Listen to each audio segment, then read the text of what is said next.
आपको क्या लगता है इसके पीछे किसका हाथ है? कोई अभी किसी ने कोई जिम्मेदारी ली है, ये कौन लोग हैं? इंडिया के पर्सपेक्टिव से बात की जाए तो अभी इधर से वाकया हुआ था और उसके फौरी बाद इंडिया के चैनल्स जो हैं और पूरा मीडिया उन्होंने इल्ज़ाम लगाना शुरू कर दिया था ये पाकिस्तान है, पाकिस्तान है और पाकिस्तान को सबक सिखाना चाहिए।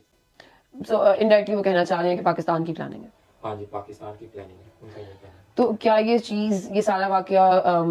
मतलब स्टेज किया गया है, या ये वाकया का लिंक कोई बनता है जो कि कोयटा में वाकया हुआ? एक जैसी सूरत हाल है, पाकिस्तान में भी इसी किस्म की सूरत हाल का सामना है। पाकिस्तान में तो इंटेंसिटी इससे भी ज़्यादा है, बहुत से इलाकों में होते हैं, खैबर पख्तूनख्वा में होते हैं, बलोचिस्तान में होते हैं। इंडिया में ये वाकयात जो हैं वो कम होते हैं बनिस्बत पाकिस्तान के। तो वाकया तो एक तो ऐसे ही हैं, लेकिन अभी अगर आप मुतालिया करें तो एक चीज़ मुझे जो नज़र आती है, ये भी एक थ्योरी है, मैं इसको ये नहीं कह रहा कि ये कोई क्रेडिबल बात है, but if you try to connect the dots something appears. For instance जैसे अभी मोदी जो गए थे अमेरिका में, वहाँ पे डोनाल्ड ट्रंप के साथ उनकी मुलाकात हुई तो डोनाल्ड ट्रंप ने इंडिया को ऑफर कराई मोदी को कि हम आपको जदीद तरीन तैयार F-35 वो हम आपको ऑफर करते हैं, वो आप हमसे खरीदें। कहने को तो ये खबर लगती है कि इंडिया की बहुत बड़ी स्ट्रेटेजिक विन थी, लेकिन इंडिया इसको खरीदने में रिलक्टेंट था। रिलक्टेंट इस वजह से था कि तो इसकी प्राइस जो है वो 80 मिलियन से लेकर $100 मिलियन पर यूनिट है और फिर इसकी मेंटेनेंस कॉस्ट भी बहुत ज़्यादा है और फिर जो यूनाइटेड स्टेट्स है वो टेक्नोलॉजी ट्रांसफर पे भी नहीं जाता और फिर वो बड़ी उसको ओवरसाइट उसकी बड़ी स्ट्रिक्ट होती है। इंडिया इस सारी जो डील है उससे खुश नहीं था, मतलब he is reluctant to buy that because उसकी रीज़न और भी है कि इट जनरेट्स परसेप्शन कि ये चाइना के अगेंस्ट एक प्रॉक्सी खड़ी की जा सकती है और इसके अलावा कुछ और भी चीज़ें हैं कि जैसे जो इंडिया के अंदर ऑलरेडी इंस्टॉल्ड सिस्टम है रशिया का S-400 उसके साथ भी इनकम्पैटिबल है वो सिस्टम, तो वो इस वजह से इंडिया रिलक्टेंट था। तो अभी जो JD वैंस हैं वाइस प्रेसिडेंट है अमेरिका के, वो भी यूनाइटेड स्टेट्स में है और इधर से वो वाकया हुआ, उधर से डोनाल्ड ट्रंप ने उसी वक्त कह दिया कि जी अमेरिका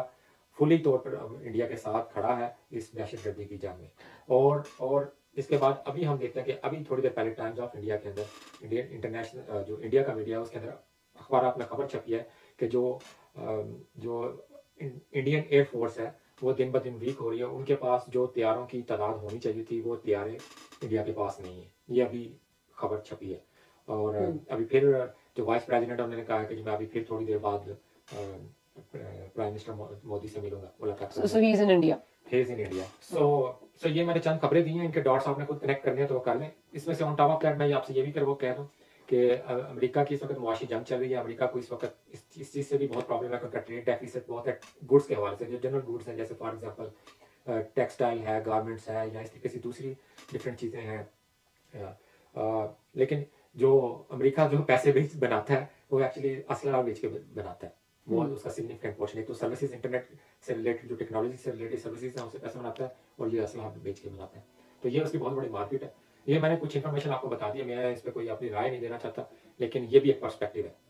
पाकिस्तान के बारे में अगर कहा जाए कि पाकिस्तान ने ये करवाया, तो पाकिस्तान तो अभी खुद को बहुत से अंदरूनी चैलेंजेस है, पाकिस्तान को तो अभी बहुत सा अपना डिस्टेंस कवर करना, तो मेरा इस हवाले से ये मानना बड़ा मुश्किल है कि पाकिस्तान इसमें इन्वॉल्व है। सो पाकिस्तान इस चीज़ को कैसे देखता है? पाकिस्तान ने ऑफिशियली अपनी जो स्टेटमेंट जनरेट जो दी है पाकिस्तान के फॉरेन ऑफिस की तरफ से, उन्होंने इस वाक़े के ऊपर